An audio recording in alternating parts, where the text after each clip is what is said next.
संयम ठेवा, कारण निसर्गाचा एक नियम आहे, आयुष्यात चांगल्या गोष्टी मिळवण्यासाठी वाईट गोष्टींचा सामना करावाच लागतो. नमस्कार मित्रांनो, स्पर्धानीती अकॅडमीच्या ऑनलाईन एज्युकेशन प्लॅटफॉर्मवर मी वैभव गुंजाळ आपलं मनपूर्वक स्वागत करतो.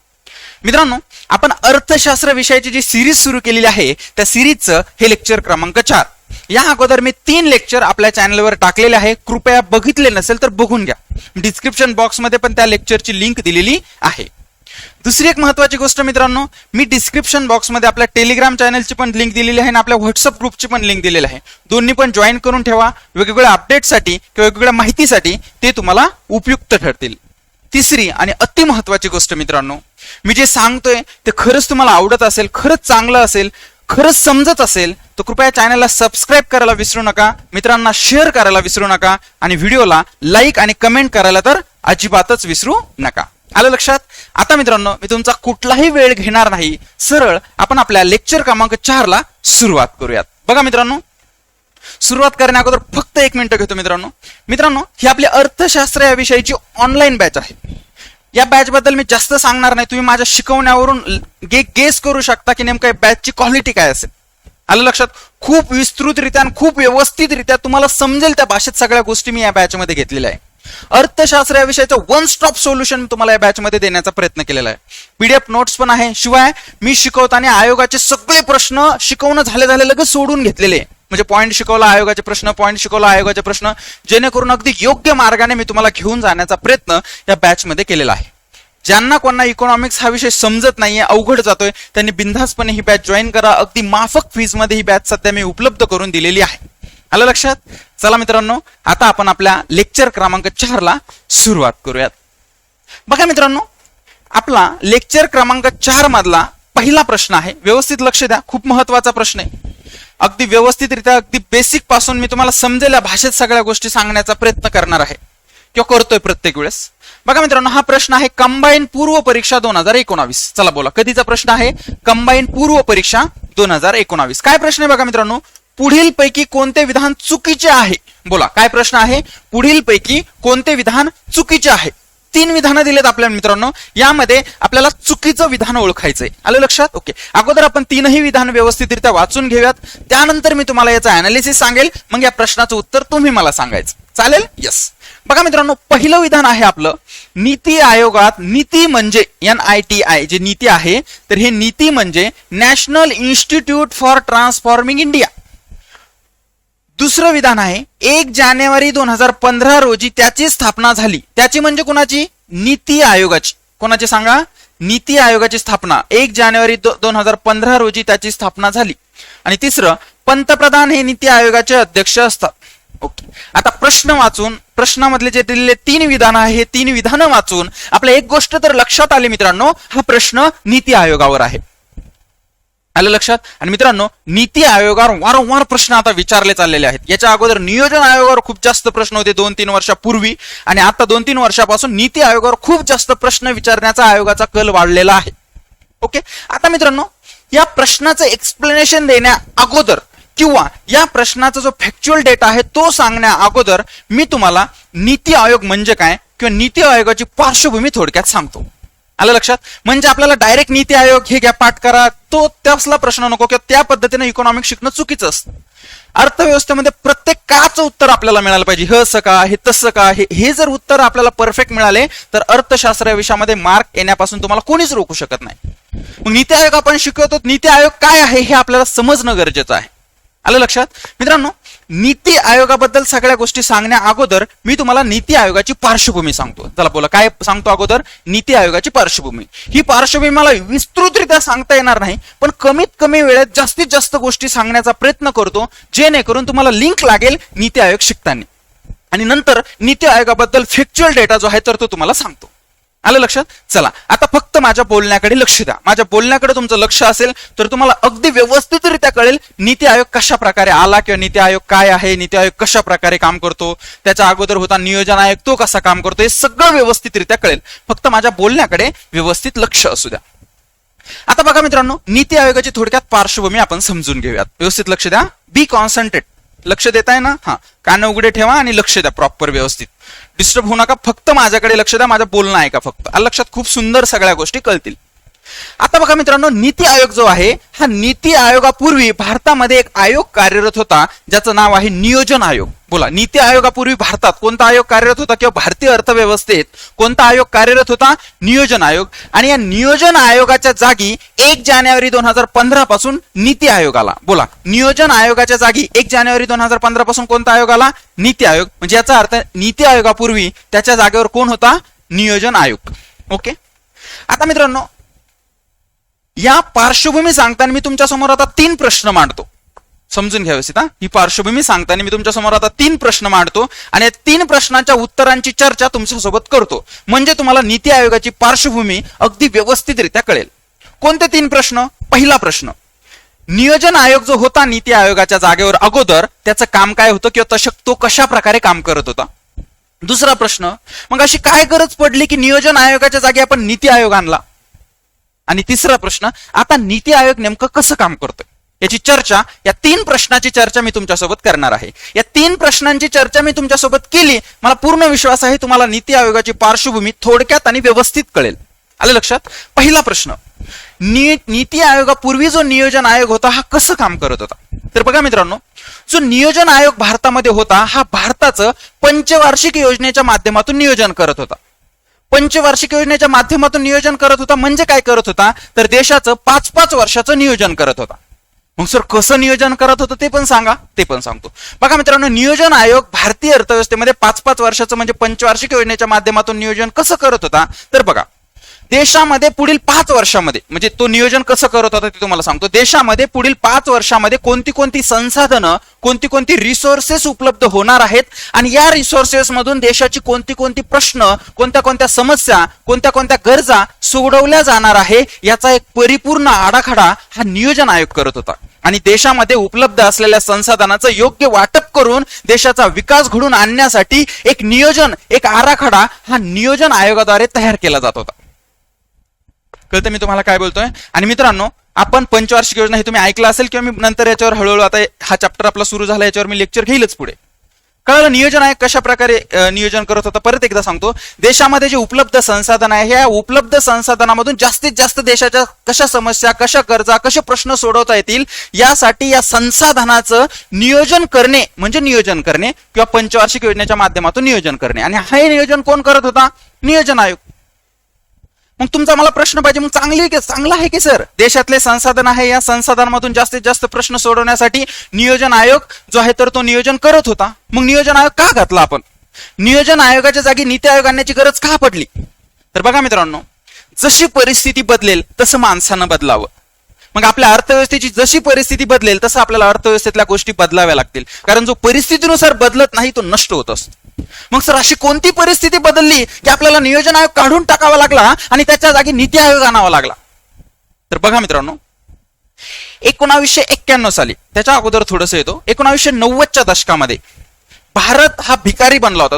सॉरी, मी ह्या स्टेटमेंट बद्दल माफी मागतोय, एक चुकीच्या देशाबद्दल तसलं काही विचार नाही, फक्त एक गोष्ट सांगतो. 1990च्या दशकामध्ये भारत हा अक्षरशः रसातळाला गेलता, की भारतीय अर्थव्यवस्था अक्षरशः रसातळाला गेलती. आपल्याकडे खाण्याचे पण प्रश्न होते आणि भारतीय अर्थव्यवस्थेमध्ये खूप सारे आर्थिक संकट 1990च्या दशकात आलते. कळतं मित्रांनो? आणि मित्रांनो, या संकटातून वर येण्यासाठी किंवा रसातळाला गेलेल्या भारतीय अर्थव्यवस्थेला वर आणण्यासाठी 1991 मध्ये आपण आर्थिक सुधारणा केल्या. मी तुम्हाला काय सांगतोय, नियोजन आयोगाच्या जागी नीती आयोग आणण्याची गरज का पडली? कळतं मी तुम्हाला काय बोलतोय? बघा, 1990च्या दशकामध्ये भारतीय अर्थव्यवस्था पूर्णतः रसातळाला गेलती, पूर्णतः अगदी एकदम खालच्या लेवलला गेलते. आपल्याकडे खूप मोठे आर्थिक संकट आले होते आणि या संकटातनं रसातळाला गेलेल्या अर्थव्यवस्थेला बाहेर काढण्यासाठी आपण 1991 साली आर्थिक सुधारणा केल्या. आणि मित्रांनो, या 1991 साली केलेल्या आर्थिक सुधारणानंतर भारतीय अर्थव्यवस्थेचा प्रवास हा मिश्र अर्थव्यवस्थेकडून मुक्त अर्थव्यवस्थेकडे होऊ लागला. चला बोला, 1991 नंतर केलेल्या आर्थिक सुधारणानंतर भारतीय अर्थव्यवस्थेचा प्रवास मिश्र अर्थव्यवस्थेकडून मुक्त किंवा भांडवलशाही अर्थव्यवस्थेकडे किंवा कॅपिटलाइज्ड इकॉनॉमीकडे होऊ लागला आणि भारतीय अर्थव्यवस्थेतल्या समाजवादी प्रवृत्ती कमी झाल्या. आता सर, भारतीय अर्थव्यवस्थेमधल्या समाजवादी प्रवृत्ती कमी झाल्या म्हणजे काय? तर बघा मित्रांनो, ज्या अर्थव्यवस्थेमध्ये समाजवादी प्रवृत्ती असतात किंवा त्या अर्थव्यवस्थेमध्ये सगळ्या कामं किंवा सगळ्या गोष्टी या सरकारच्या आदेशानुसार चालतात. सरकार ज्याप्रमाणे म्हणेल त्याच प्रमाणात देशात रिसोर्सेस जे आहे तर ते निर्माण होतात आणि त्याच प्रमाणात रिसोर्सेसचं वाटप होतं. समाजवादी प्रवृत्ती ज्या अर्थव्यवस्थेमध्ये असतात तिथं खाजगी क्षेत्राला जास्त महत्व दिलेलं नसतं. सगळ्या गोष्टी हे सरकारच्या आदेशानं नियंत्रित करत असतं आणि त्यामुळे खाजगी क्षेत्राला कोणतंही महत्व हे समाजवादी प्रवृत्ती असलेल्या ठिकाणी नसतं. आणि मित्रांनो, या समाजवादी प्रवृत्ती कमी होऊन भारतीय अर्थव्यवस्थेचा प्रवास 1991 नंतर पुढे झाला भांडवलशाही किंवा मुक्त अर्थव्यवस्थेकडे, कॅपिटलाइज्ड इकॉनॉमीकडे. आणि मित्रांनो, भांडवलशाही किंवा मुक्त अर्थव्यवस्थेमध्ये सरकारी आदेशानुसार काम चालत नाही. इथं सगळ्या गोष्टी या मागणी पुरवठ्यानुसार ठरत होत असतात.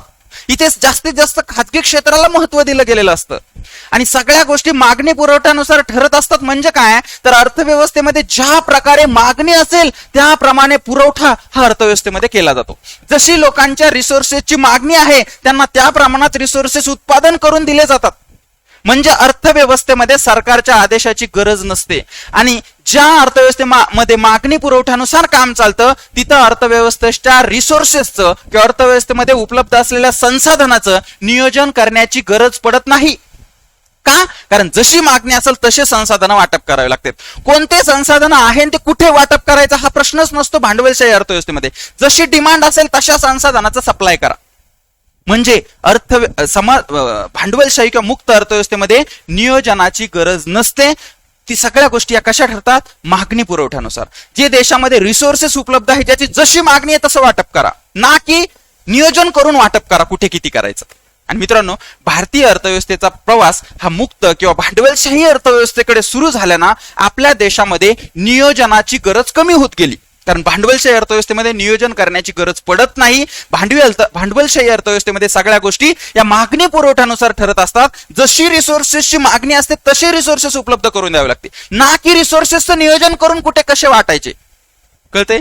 मला असं वाटतं तुम्हाला ह्या गोष्टी लक्षात आल्या असतील. आणि बघा मित्रांनो, मग भांडवलशाही किंवा मुक्त अर्थव्यवस्थेकडे प्रवास सुरू झाल्यानं आपली नियोजनाची गरज कमी झाली आणि नियोजनाची गरज कमी झाल्यामुळे नियोजन करण्याची गरज आहे का? मग कोणते संसाधन कुठे कसे वाटायचे नाही, डिमांड आहे तसा सप्लाय करा. कळतं मी तुम्हाला काय बोलतोय? आणि त्याच्यामुळे आपल्याकडे जो नियोजन आयोग होता त्याचं काम एकदम कमी होऊ लागलं 1991 नंतर. आणि पुढे चालून मित्रांनो, आपल्या भारतीय अर्थव्यवस्थेने भांडवलशाहीकडे खूप वेगाने जो आहे तर ते जाऊ लागला किंवा खूप स्पीडने आपली अर्थव्यवस्था ही भांडवलशाही अर्थव्यवस्थेकडे जाऊ लागली. त्यामुळे नियोजन आयोगाचं काम अनावश्यक वाटू लागलं. कारण नियोजन करण्याची गरजच राहिली नाही भारतीय अर्थव्यवस्थेमध्ये. मग नियोजन करणारी यंत्रणा काय कामाची? म्हणून मित्रांनो, आपण नियोजन आयोग जो आहे तर तो काढून टाकला आणि त्याच्या जागी नीती आयोग आणला. बरं सर, आम्हाला तर तुम्ही सांगितलेलं हे कळालं, भारतीय अर्थव्यवस्थेमध्ये नियोजनाची गरज नाही. आता आपण भांडवलशाहीकडे, मुक्त अर्थव्यवस्थेकडे, कॅपिटलाइज्ड इकॉनॉमीकडे प्रवास करतोय, आपल्याला नियोजनाची गरज नाही. मग आता तुम्ही नीती आयोग आणला, मग नीती आयोग काय करतो सर? तर मित्रांनो, एक गोष्ट लक्षात घ्या, नीती आयोग हा भारतामध्ये कोणत्याही प्रकारचं नियोजन करत नाही, कोणत्याही प्रकारचा नियोजनाचा आराखडा आखत नाही, कोणत्याही पंचवार्षिक योजना भारतीय अर्थव्यवस्थेमध्ये नीती आयोग जो आहे तर तो राबवत नाही. मग नीती आयोग करतो काय? तर बघा मित्रांनो, नीती आयोग काय करतो, या मागणी पुरवठ्यानुसार जी अर्थव्यवस्था रन होतीये, मागणीनुसार जे रिसोर्सेसचा उपलब्धता किंवा सप्लाय केला जात आहे, या सगळ्या गोष्टीवर सरकारचं नियंत्रण कसं राहील यासाठी सरकारला वेगवेगळे ध्येय धोरण कसे राबवावे, वेगवेगळ्या गोष्टी कशा कराव्या, ज्यामुळे अर्थव्यवस्थेवर सरकारचं फक्त कंट्रोल राहील, यासाठी सरकारला तांत्रिक आणि व्यूहात्मक सल्ले देण्याचं काम हे नीती आयोग करत असतो. कळते? म्हणजे अर्थव्यवस्थेवर फक्त आणि फक्त सरकारचं जे आहे तर ते नियंत्रण कसं राहील आणि सरकार या मागणी पुरवठ्यानुसार जी अर्थव्यवस्था रन होत आहे याच्यावर फक्त कंट्रोल कसा ठेवेल, सरकारला जे उद्देश साध्य करून घ्यायचे त्यासाठी वेगवेगळे ध्येय धोरणे कसे राबवावे, यासाठी सरकारला सल्ला देण्याचं काम हे नीती आयोग करत असतो. म्हणजे नीती आयोग कोणत्याही प्रकारच्या पंचवार्षिक योजना भारतात राबवतोय का? नाही. आलं लक्षात? आणि मित्रांनो, याच्यामुळं आपण नियोजन आयोगाच्या जागी कोणता आयोग आणलेला आहे? आता नीती आयोग. आणि आपला प्रश्न त्याच्यावरच आहे, नीती आयोगाबद्दल. आता मित्रांनो, मागचे काही 4-5-7 मिनिटं जी मी चर्चा तुमच्यासोबत केली आहे ती जर तुम्हाला 70% काही जुने मुलं असतील तर त्यांना 100% कळालं असेल मला काय म्हणायचं ते. थोडेसे नवीन असतील तर 70-80% कळालं असेल. अति नवीन असेल तरी तुम्हाला 60-70% कळालंच असेल. कळालं आनंद, नाही कळालं तर टेन्शन घेऊ नका. मी बॅच मध्ये याची विस्तृत चर्चा आणि विस्तृत सगळ्या गोष्टी दिलेल्या आहेत. पण इथे एक्झाम पॉईंट ऑफ व्ह्यू तुम्हाला सांगतो. कळालं तर आनंद, नाही कळालं तर टेन्शन ना घेऊ. एक्झाम साठी जे लागतं फॅक्च्युअल डेटा तो आता मी तुम्हाला सांगणार आहे. आलं लक्षात? ओके. मी काय सांगितलं मित्रांनो, मला वर शिकवणं आवडत नाही, काहीतरी मूळ धरून शिकवलं का तुमच्या लक्षात येतं. म्हणून तुम्हाला नीती आयोग डायरेक्ट पाठ करून टाका याला अर्थ नाही. त्याची थोडीशी काय ना पार्श्वभूमी सांगणं मला गरजेचं होतं, मला ते योग्य वाटत होतं म्हणून मी तुम्हाला सांगितलं. आता आपल्या प्रश्नाकडे या. चला बोला, 3 प्रश्न आपण हे केले. नीती आयोगात पहिलं परत वाटतो प्रश्न, नीती आयोगात नीती म्हणजे national institute for transforming India. दुसरं, 1 जानेवारी 2015 रोजी त्याची स्थापना झाली. आणि तिसरं, पंतप्रधान नीती आयोगाचे अध्यक्ष असतात. आणि कोणते चुकीचे विधान आहे? अ, ब, क कोणतेही नाही. आलं लक्षात? आता मित्रांनो मी तुम्हाला एक्सप्लेनेशन देतो, तुम्ही मला उत्तर सांगा. पहिलं बघा, आपण नीती आयोगामधलं नीती म्हणजे काय हे लक्षात घेऊयात. चला बोला, नीती आयोगामधलं नीती म्हणजे काय हे आपण लक्षात घेऊया. बघा मित्रांनो, नीती म्हणजे काय व्यवस्थित लक्षात घ्या. नीती म्हणजे काय? National institution for transforming India. चला बोला, नीती आयोगामधलं नीती म्हणजे काय? National institution for transforming India. आता मित्रांनो एक गोष्ट लक्षात घ्या, नॅशनल इन्स्टिट्यूशन आणि इथं काय फॉर. आणि आपलं पहिलं उदाहरण वाचा मित्रांनो, पहिलं जे विधान आहे ते वाचा. नीती आयोगात नीती म्हणजे national institute for transforming India. आणि इथं काय दिलं? इन्स्टिट्यूशन. मग मला सांगा, इन्स्टिट्यूट चूक आहे का बरोबर? चूक. म्हणून आपलं अविधान सरळ सरळ चूक आहे.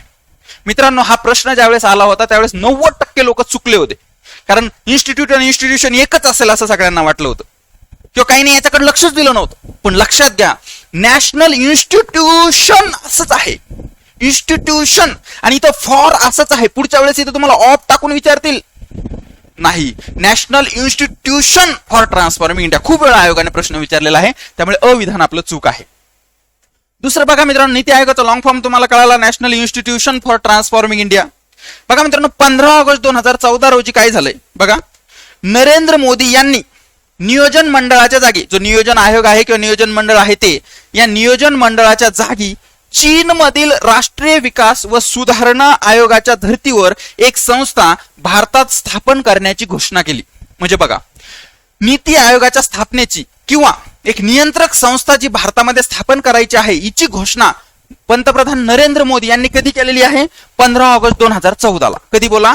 15 ऑगस्ट 2014. आणि ही जी संस्था आपल्याला स्थापन करायची आहे, हे चीनमध्ये ज्या प्रकारे एक संस्था कार्यरत आहे त्या प्रकारची संस्था आपण स्थापन करणार आहोत, अशी घोषणा 15 ऑगस्ट 2014 ला पंतप्रधान नरेंद्र मोदी यांनी केली.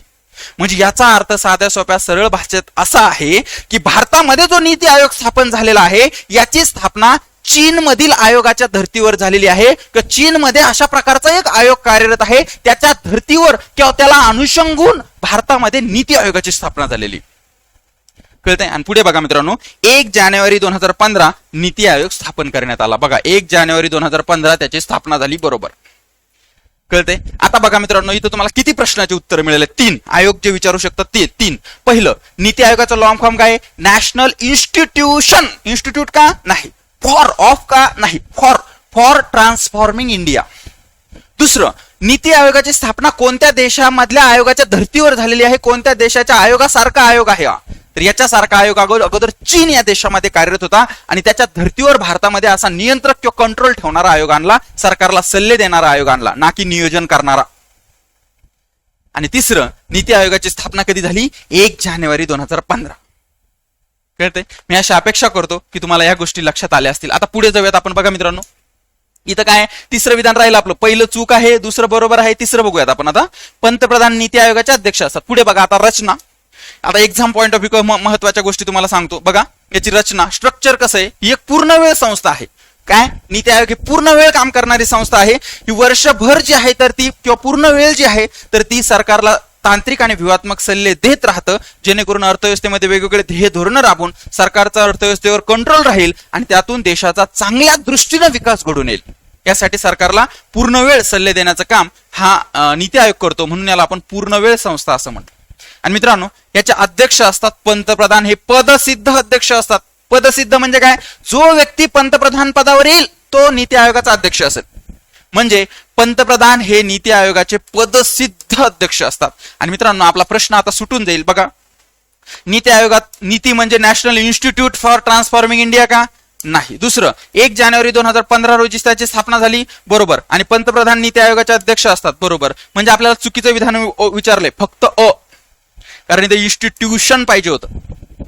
कळतंय? अशा प्रकारे मी अशी अपेक्षा करतो हा प्रश्न तुम्हाला सुटला असेल. आता बघा मित्रांनो, लक्ष द्या, अजून खूप गोष्टी मी तुम्हाला सांगणार आहे याच्याबद्दल. बघा, अध्यक्ष असतात पंतप्रधान, ते पदसिद्ध अध्यक्ष असतात. दुसरे असतात उपाध्यक्ष, पंतप्रधानामार्फत यांची नेमणूक होते. चला, नीती आयोगाचे जे उपाध्यक्ष असतात यांची नेमणूक कोण करतं? पंतप्रधान.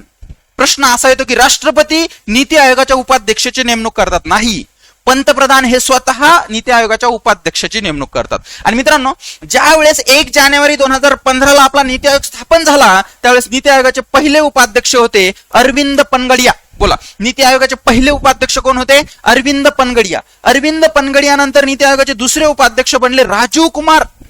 आणि मित्रांनो, तिसरे उपाध्यक्ष जे आहे तर ते बनले म्हणजे सुमन बेरी. सध्या भारतीय नीती आयोगाचे तिसरे किंवा सध्याचे उपाध्यक्ष कोण आहे तर ते आहे मित्रांनो सुमन बेरी. हे चालू घडामोडीच्या दृष्टिकोनातून पण महत्वाचं आहे आणि इथं पण लक्षात घ्या, विचारू शकतो. पहिले पण लक्षात ठेवायचे अरविंद पनगडिया. बघा मित्रांनो, नियोजन आयोगाच्या जागी नीती आयोगाने हा भारतीय अर्थव्यवस्थेमधला खूप मोठा बदल आहे.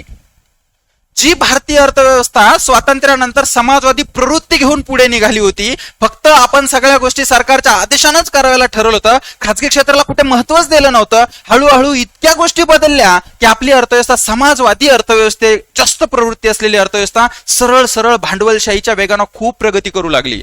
त्यामुळे हे खूप मोठा भारतीय अर्थव्यवस्थेतला बदल आहे. आलं लक्षात मित्रांनो? त्यामुळं ह्या गोष्टी महत्वाच्या आहे. चला सांगा, नीती आयोगाचे पहिले उपाध्यक्ष अरविंद पनगडिया, दुसरे राजीव कुमार आणि सध्याचे आणि तिसरे सुमन बेरी. पुढे बघा मित्रांनो, जे नीती आयोगाचे उपाध्यक्ष असतात त्यांना कॅबिनेट मंत्र्याचा दर्जा असतो. म्हणजे कॅबिनेट मंत्र्याला ज्या सुविधा, भत्ते, वेतन, ज्या गोष्टी दिल्या जातात त्या या उपाध्यक्षाला दिल्या जातात. म्हणजे कॅबिनेट मंत्र्याचा दर्जा या नीती आयोगाच्या उपाध्यक्षाला असतो. क्लिअर? तिसरं महत्वाचं बघा, हे या आयोगामध्ये पूर्ण वेळ सदस्य असतात. काही बोला, नीती आयोगामध्ये काही पूर्ण वेळ सदस्य असतात, पण किती असतात याची संख्या अस्पष्ट आहे. सध्या नीती आयोगामध्ये 4 व्यक्ती पूर्ण वेळ सदस्य म्हणून काम करतात किंवा नीती आयोगामध्ये सध्या 4 पूर्ण वेळ सदस्य आहे. त्यामध्ये पहिले आहे VK सारस्वत, दुसरे आहे रमेश चंद, तिसरे आहे डॉक्टर विनोद पॉल आणि चौथे आहे अरविंद वीरमणी. चला बोला, नीती आयोगामध्ये सध्या पूर्ण वेळ सदस्य किती आहेत? 4. पहिले कोणते? VK सारस्वत, दुसरे कोणते? रमेश चंद, तिसरे कोणते सांगा? विनोद पॉल आणि चौथे कोणते? अरविंद वीरमणी. अशा प्रकारे 4 सदस्य हे पूर्ण वेळ सदस्य म्हणून सध्या नीती आयोगात काम करत आहे. नीती आयोगाचे अध्यक्ष कोण असतात? पंतप्रधान. नीती आयोगाचे उपाध्यक्ष कोण नेमणूक करतं? पंतप्रधान. त्यांना दर्जा कशाचा असतो? कॅबिनेट मंत्र्याचा दर्जा असतो. सध्या नीती आयोगाचे उपाध्यक्ष कोण? सुमन बेरी. पहिले उपाध्यक्ष कोण? अरविंद पनगडिया, त्याच्यानंतर राजीव कुमार आणि सध्या तिसरे सुमन बेरी. कळते? आणि 4 पूर्ण वेळ सदस्य यांचे नाव पण व्यवस्थित लक्षात घ्या. नीती आयोगामध्ये अर्धवेळ सदस्य असतात, पण कमाल 2 तज्ञ हे अर्धवेळ सदस्य नीती आयोगात असू शकतात, पण सध्या त्यांची नेमणूक नाही. म्हणजे सध्या तुम्हाला जर असा प्रश्न आला, नीती आयोगामध्ये अर्धवेळ सदस्य असतात, असू शकतात, पण नीती आयोगामध्ये सध्या त्यांची नेमणूक केलेली नाही, ही गोष्ट लक्षात घ्या. पण असू शकतात, त्याच्या रचनेमध्ये किंवा स्ट्रक्चरमध्ये यांची तरतूद केलेली आहे. आणि पूर्ण वेळ सदस्य किती आहेत? 4. क्लिअर? मी अशी अपेक्षा करतो ह्या गोष्टी तुमच्या व्यवस्थितरित्या क्लिअर झाल्या असतील. अजून मित्रांनो, स्ट्रक्चरमध्ये नीती आयोगाचे काही पदसिद्ध सदस्य असतात आणि यामध्ये 4 केंद्रीय मंत्री असतात. चला बोला, नीती आयोगात जे पदसिद्ध सदस्य असतात यामध्ये किती केंद्रीय मंत्री असतात? 4. त्यामध्ये एक असतो गृहमंत्री, दुसरा संरक्षण मंत्री, तिसरा अर्थमंत्री आणि चौथा कृषी व शेतकरी कल्याण, ग्रामीण विकास आणि पंचायत राज मंत्री. मग चला सांगा, भारताचे सध्या गृहमंत्री कोण आहे? अमित शहा. संरक्षण मंत्री कोण आहे? राजनाथ सिंह. अर्थमंत्री कोण आहेत? निर्मला सीतारामन. कृषी व शेतकरी कल्याण आणि ग्रामीण विकास पंचायत राज मंत्री कोण आहे? नरेंद्र सिंग तोमर. अशा प्रकारे हे 4 केंद्रीय मंत्री जे आहेत, हे 4 केंद्रीय मंत्री नीती आयोगाचे पदसिद्ध सदस्य असतात आणि सध्याचे हे 4 पदसिद्ध सदस्य आहेत. कळतं मी तुम्हाला काय बोलतोय? त्यानंतर पुढे बघा मित्रांनो, नीती आयोगाला एक प्रशासकीय कामं पाहण्यासाठी एक मुख्य कार्यकारी अधिकारी असतो किंवा CEO असतो, चीफ एक्झिक्युटिव्ह ऑफिसर. आणि या CEO ला भारत सरकारच्या सचिवाचा दर्जा असतो. बघा मित्रांनो, हा जो नीती आयोगाचा CEO आहे किंवा मुख्य कार्यकारी अधिकारी आहे, तर याला दर्जा कोणाचा असतो? भारत सरकारच्या सचिवाचा. आणि नीती आयोगाच्या पहिल्या CEO होत्या सिंधुश्री खुल्लर. चला बोला, नीती आयोगाच्या पहिल्या CEO कोण होत्या? सिंधुश्री खुल्लर. त्यानंतर कोण आले? अमिताभ कांत. त्यानंतर कोण आले? परमेश्वरन अय्यर. आणि सध्या भारतीय नीती आयोगाचे CEO आहेत BVR सुब्रमण्यम.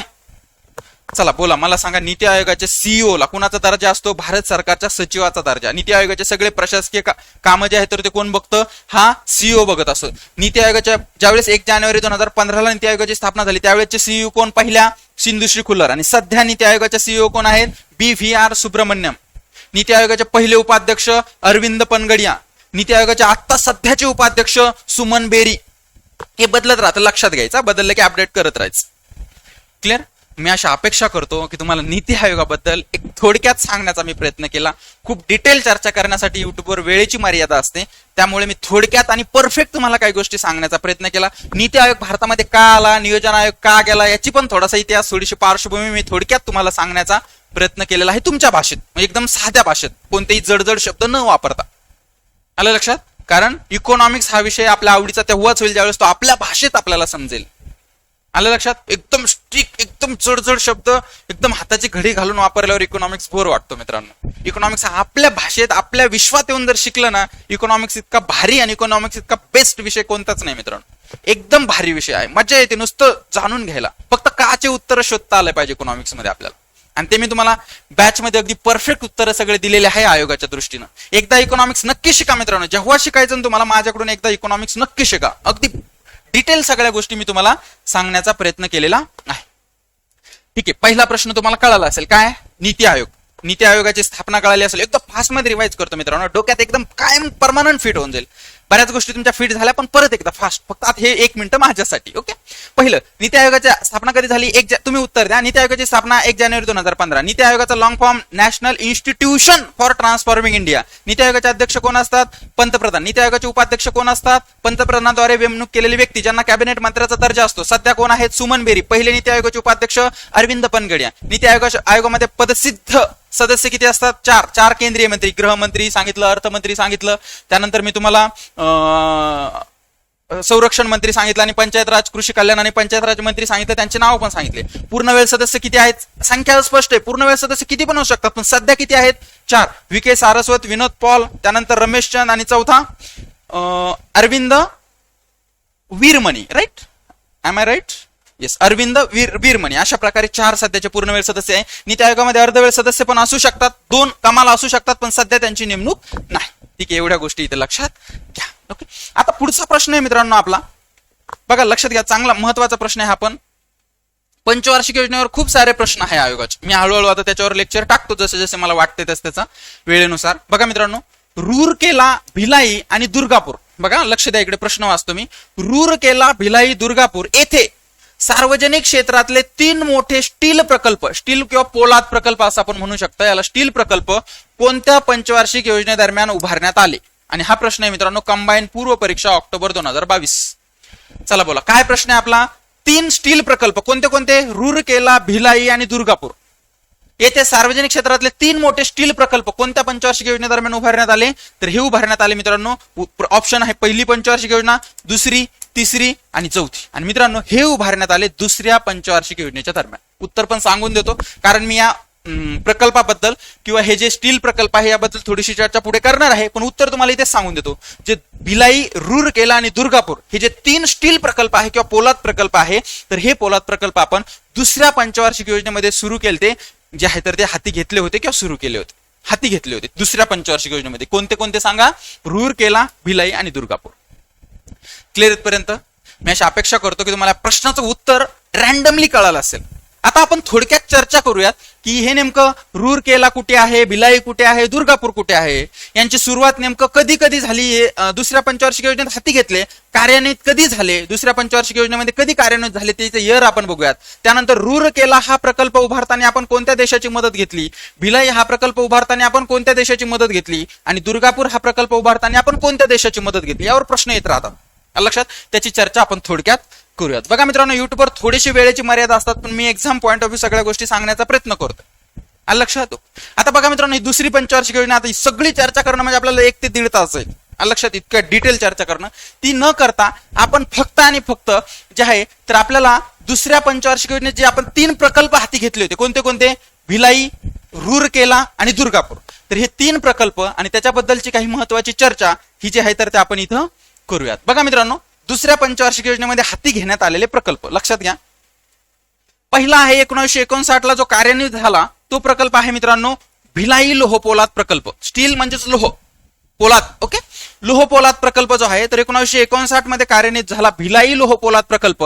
आणि हा प्रकल्प बनवता आपण रशियाच्या मदतीने बनवलेला आहे. आणि भिलाई हे ठिकाण कुठे आहे सांगा? छत्तीसगड. चला, याच्यातून एक गोष्ट लक्षात आली, 1959 मध्ये कार्यान्वित झाला भिलाई लोह पोलाद प्रकल्प कोणत्या देशाच्या मदतीने बनवलेला आहे? रशियाच्या. आणि हा भिलाई हे ठिकाण कुठे आहे? छत्तीसगडला. दुसरा 1959 मध्येच कार्यरत झाला तो म्हणजे रूरकेला लोह पोलाद प्रकल्प. हा प्रकल्प आपण जर्मनीच्या मदतीने बनवलेला आहे. आणि रूरकेला हे ठिकाण कुठे आहे? ओरिसामध्ये. त्याच्यानंतर मित्रांनो तिसरा 1962 मध्ये कार्यान्वित झालेला दुर्गापूर लोह पोलाद प्रकल्प हा आपण ब्रिटनच्या मदतीने बनवलेला आहे. आणि ही दुर्गापूर हे ठिकाण आहे पश्चिम बंगालमध्ये. आलं लक्षात? आणि मित्रांनो हे तीनही प्रकल्प सेल या महारत्न कंपनी अंतर्गत किंवा महारत्न कंपनी अंतर्गत जे आहे तर ते कार्यरत आहे. महारत्न, नवरत्न, मिनीरत्न कंपन्या वगैरे याच्याबद्दल एखादं लेक्चर मी घेईल नंतर, जसं आपल्याला वेळ मिळेल तसं. पण लक्षात घ्या हे जे तीन प्रकल्प आहे भिलाई, दुर्गापूर आणि रूरकेला हे तीनही प्रकल्प कोणत्या कंपनी अंतर्गत? महारत्न कंपनी अंतर्गत कार्यरत आहे, सेल. कळतंय? तर मी अशा अपेक्षा करतो की तुम्हाला भिलाई, रूरकेला आणि दुर्गापूर हे तीनही प्रकल्प कळाले असतील. मला सांगा, परत एकदा सांगतो, भिलाई हा कुठं आहे सांगा? छत्तीसगड. कधी कार्यान्वित झाला? 1959. आणि कोणाच्या मदतीनं? रशियाच्या. रूरकेला हा कुठं आहे? ओरिसा. कधी कार्यान्वित झाला? 1959. कुणाच्या मदतीनं? जर्मनीच्या. तिसरा आहे दुर्गापूर. दुर्गापूर कुठे आहे? पश्चिम बंगाल. कधी कार्यान्वित झाला? 1962. आणि कुणाच्या मदतीनं? ब्रिटनच्या. म्हणजे तुम्ही असं लिहू शकता 1959. 2 मिनिटं घेतो फक्त. भिलाई कळालंय तुम्हाला, पण लक्षात घ्या, पाठ करून ठेवा. भिलाई कुठे आहे सांगा? छत्तीसगड.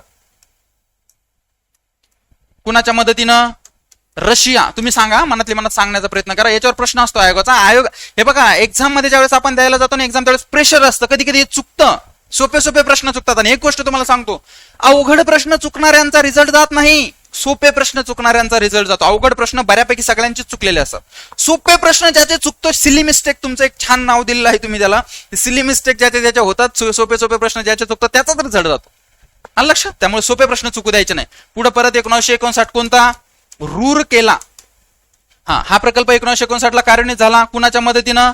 जर्मनी. आणि रूरकेला हे कुठे सांगा? ओरिसा. तिसरा कोणता सांगा? तिसरा आहे दुर्गापूर. दुर्गापूर कुठे आहे? Waste Bengal. दुर्गापूर कुणाच्या मदतीनं? UK, Britain, United kingdom. आणि मित्रांनो कधी? 1962. आणि कितीनही प्रकल्प कोणत्या महारत्न कंपनी अंतर्गत कार्यरत आहे? कोणत्या? सेल. लक्षात ठेवा. आता मी अशी अपेक्षा करतो की तुम्हाला अगदी व्यवस्थितरित्या जे आहे तर ते आपलं दोनही प्रश्नाचं अनालिसिस कळालं असेल. म्हणजे रूरकेला, भिलाई, दुर्गापूर हे प्रकल्प कोणत्या पंचवार्षिक योजनेत कार्यान्वित झालेले आहे किंवा हाती घेतले होते आपण? दुसऱ्या पंचवार्षिक योजनेत. आलं लक्षात? ओके. त्यानंतर नीती आयोगाबद्दल पण सगळ्या गोष्टी अगदी व्यवस्थितरित्या कळायला असतील. मी अशी अपेक्षा करतो मला सगळ्या गोष्टी व्यवस्थित कळायला. मित्रांनो आवडत असेल तर मित्रांनो शेअर करायला अजिबात विसरत जाऊ नका. आलं लक्षात? चला आपण आता इथेच थांबूयात. चलो, थँक्यू सो मच.